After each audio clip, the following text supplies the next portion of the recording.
Hello, it's Kudamoni Carol. Welcome back to my channel. Today we are going to be reacting to Seminella Academy, the presidential assassinations nobody talks about. Here we go.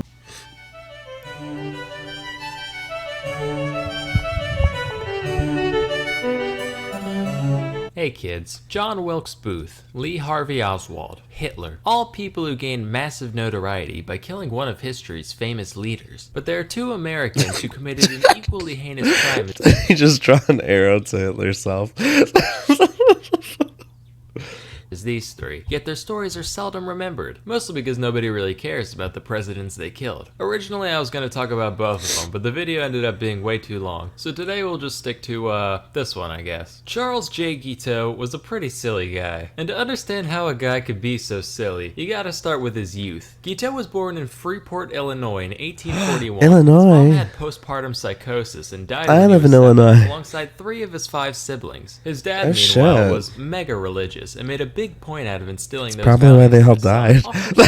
This influence molded Charles into a boy who sought nothing short of total approval from others and who would react very harshly to any criticism levied upon him. As a teen, he moved It's like to a tiger Ann Arbor, parent Michigan, for high situation school. there. He tried to get into the University of Michigan, but he goofed on the entrance exam. So he did what anyone in his situation would do and said, well, so much for real life. I'm gonna join a commune. Specifically, he became part of the Oneida community in New York. In some aspects, this place was a pretty run-of-the-mill religious fellowship. From each according to their ability, to each according to their need, yada yada. But there are a couple of things that made it special. First off, they followed a doctrine known as Christian perfectionism, whereby everyone would strive to live their lives completely free of sin, Hardcore. with a divine level of perfection while still on Earth. Now, this isn't really unique to Oneida, but whereas most people would achieve this through staunch discipline and careful self-reflection, these guys would just get together and take turns roasting the shit out of each and every member over Oh any my minute God, flaw they really? could possibly have. Sleeps Real on great for the stomach. psyche. They also practiced what was basically an early form of eugenics, where aspiring parents would have to submit an application and be judged by the committee on their moral and spiritual fortitude. If they were allowed to mate, children would be separated from the Oh my mom God, they had to a get year after permission to birth have and raised children? communally in the children's wing. After all, wouldn't want Fucking any of those psycho. hopelessly flawed toddlers to think they're deserving of any affection whatsoever. Oneida also believed in what they called free love, which meant that anyone could bang anyone at any time as Oh my long as they God. kept it hetero, and exclusive relationships of any kind were actually frowned upon, which seems like kind of a weird habit for people trying to 100%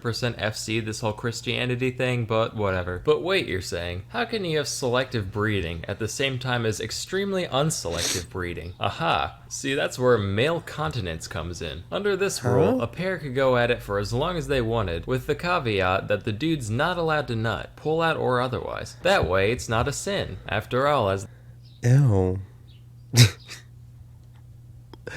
I mean, there's people that do that just because they like that, I guess. What is it called? Isn't it called like edging or something? the Bible says, if the dick don't spit, you must acquit. No such rule existed for the women. In fact, not only did the commune believe in female orgasms, they actually prioritized them, which is like unheard of in the 19th century. They'd even have the middle-aged women of the society train the teen boys in the art of holding in the old pelvic sneeze. That way, there wouldn't be any Oh. Okay. Oh, that's a little. Oh. Okay. chance of conception in case the guy goofs up his first few tries. So anyway, young Guiteau joins this whole thing, and endured countless blows to his massive yet fragile ego, thinking he's at least gonna get a piece of this communal action. Except, the criticism towards him wasn't just a formality like it was for others. Everyone there genuinely fucking hated him, despite the fact that he was a raving neurotic narcissist. He never caught a single piece of this allegedly free love, and after a while, they all started calling him Charles Get Out in the hope that this is real. And after 5 long years of this abuse, Guiteau finally got the hint. Just remind you of like that person that you work with or go to school with who's always like, I'm tired of the drama and I'm gonna go somewhere else. And then they go somewhere else and then somehow the drama follows them because they can't realize that they're the freaking problem and it's not the place that's the problem. That's funny. and moved to New Jersey. He tried starting a newspaper themed around the Oneida religion called the Daily Theocrat, except nobody cared, so that failed. He went back to Oneida and tried to sue the place in order to get back pay for all his voluntary unpaid labor while living there, but apparently I'm mad butthurt isn't a valid reason for prosecution, so that went nowhere. Finally he said, well, when your devotion to God has failed you, there's only one path in life left. Time to become a lawyer. He managed to pass an examination to gain admission to the Illinois bar, and subsequently joined a law firm in Chicago at the age of 27, where he met his soon-to-be wife, one Annie Bunn. Of course, Guiteau never Poor really Annie wanted to be a Bunn. lawyer. He only argued in one actual court case. Most of his time was spent doing bill collection for random clients. Oh, This damn. job gave him insight into how debtors think and operate, which allowed him to turn into quite the con man, dodging bills whenever and wherever he saw the opportunity. Even on the job, he'd frequently charge exorbitant contingency fees after the fact, upwards of 75%. And sometimes he'd just keep it all and completely ghost his clients. After all, what are they gonna do? Send another bill collector? Well, it turns out they did, so Guiteau and his wife fled to New York. Here he ditched law and started getting into politics. Specifically, he wrote and delivered a speech in favor of Horace Greeley, the 1872 Democratic presidential candidate. And he somehow got it in his head that if Greeley won, his campaign would be so greatly indebted to him that they'd fulfill his desires to be the Minister of Chile, as though a total rando like him could just, Minister of name Chile? a job and it would be his. In reality, the speech was an incoherent That doesn't make any mess heard by next sense. to no one, and Greeley lost by a landslide. As the years passed, Annie got real sick of living life on the run with a broke-ass bitch, and Charles wasn't too keen on her weighing him down either. But back in the day, you couldn't just divorce someone willy-nilly, you needed a valid reason for it. So Charles concocted the brilliant scheme of banging a prostitute and then having her testify in court. The plan worked, with the pair successfully divorcing in 1874, and the only downside was syphilis. Whoops. Guiteau started dabbling in theology again around this time. He published a book called The Truth, which was almost entirely plagiarized directly from John Noyes, the founder of the Oneida community. Oh my god, this guy is Despite such a being man of loser. God, Guiteau was still very much a two-time environment, and moved frequently in the dead of night to keep collectors off his tail. His brother caught wind of this and wrote him a letter basically saying, hey, maybe you should pay your bills now and then so you can be, a functioning member of society. To which Charles replied, and I quote, find $7 enclosed. Stick it up your bunghole and wipe your nose on it, and that will remind you of the estimation in which you are held by Charles J. Guiteau. God damn. And to his own brother, the madman. Soon after he got arrested, bailed out by his sister, lived with her for a few months, attacked her with an axe, went to Damn. DC, rambled about religion to anyone who would listen, moved What to was wrong Boston, with this got into a dude? He's boat like complete accident where Everyone in psycho. his boat was fine, but everyone in the other one fucking died. Took this as a sign from God, moved back to New York, and got back How into was that a politics sign in from 1880, God? this time as a Republican. During this campaign, there were two main factions of Republicans, known as the Stalwarts and the Half-Breeds, which sounds like some Tolkien shit. Wish we had names like that today. Now, Guiteau considered himself a stalwart, and in a similar vein to his 1872 venture, he wrote a speech to promote stalwart candidate Ulysses S. Grant, who was shooting for his third term. But before he got a chance to deliver the speech, one James A. Garfield took the candidacy completely out of nowhere, beating out both factions single-handedly. He was like, rats, how am I gonna get power handed to me now? So he literally just scribbled out all the references to Grant and replaced them with Garfield and was like, yep, that'll do it. He read this speech all my of twice, God. along with handing out copies to the Republican National Committee. In reality, this really didn't accomplish much, but when Garfield managed to win the election, Guiteau was like, yes, that was entirely me. Garfield is in my supreme debt, as God is my witness. What is wrong with this guy? This is scary.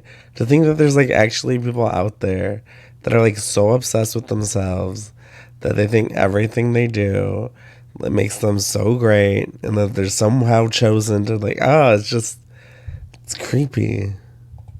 He shall make me a consulate in Vienna or Paris or someplace cool like that. He went to DC to await his inevitable appointment, but obviously nothing happened. So he started writing letters. A lot of letters. When that didn't work, he started actually stalking both Garfield and the Secretary of State, James Blaine, intercepting them in hotel lobbies, just being like, oh hey, yeah, it's me, the sole person responsible for your success. Say, how about a consulship? Alright, you'll get back to me, I guess. Wait, so he like gave a speech in a state. So this is before any type of media whatsoever. So I don't even understand, how does he get to the process of thinking that he's responsible for getting this man elected if he only gave the speech twice in one state and it's a countrywide election thing? What is wrong with him? Get it. Whoa, haha. What a coincidence. Me again. How's that consulship coming? At first they simply ignored him, but eventually Blaine snapped, screaming, "Never speak to me again on the Paris consulship as long as you live." Damn you, Garfield!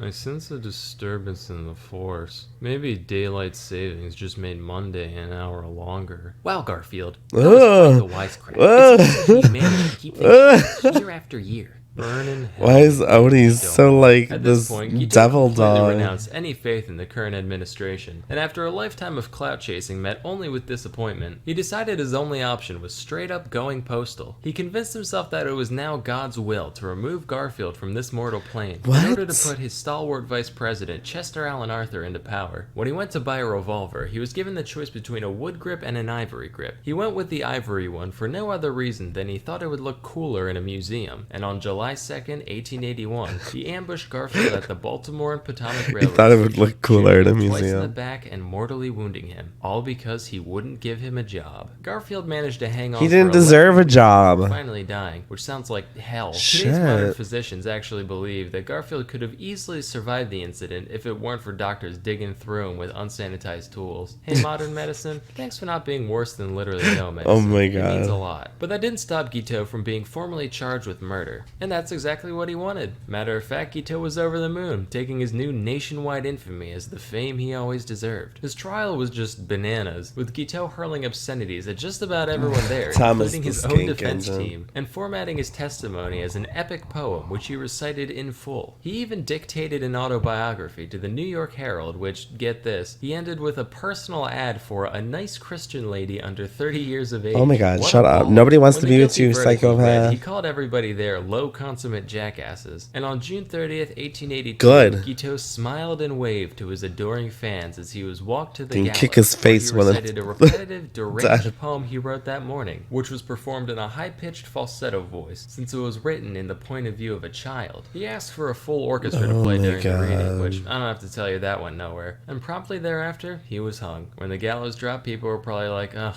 Jesus, it's finally over. I just came here for a nice little execution." What it went up They to and subjected started all slapping that. the My dead money's corpse. worth, frankly. So it just goes to show you can't He always get sounds what you so, want. like, The most that thing is infuriating. getting everyone to hate you. That's extraordinarily easy. But for everything else, you're gonna need a combination of hard work and know-how. While the former must ultimately come from within, there's plenty of resources out there for the latter. The best of which is a seldom talked about little startup called Skillshare. Sponsor time. Skillshare is an online Okay, we're gonna stop it right there because his ads aren't that funny. I found that video very interesting. I didn't even know Garfield was assassinated, to be honest. I don't know pretty much not a lot about the presidents of the past, or even the present, to be honest. And that was interesting. That's a really scary story. That would make a good movie. I would watch it if it was a movie. Would you watch it if it was a movie? That's all I have for today. I'll see you guys later. Bye.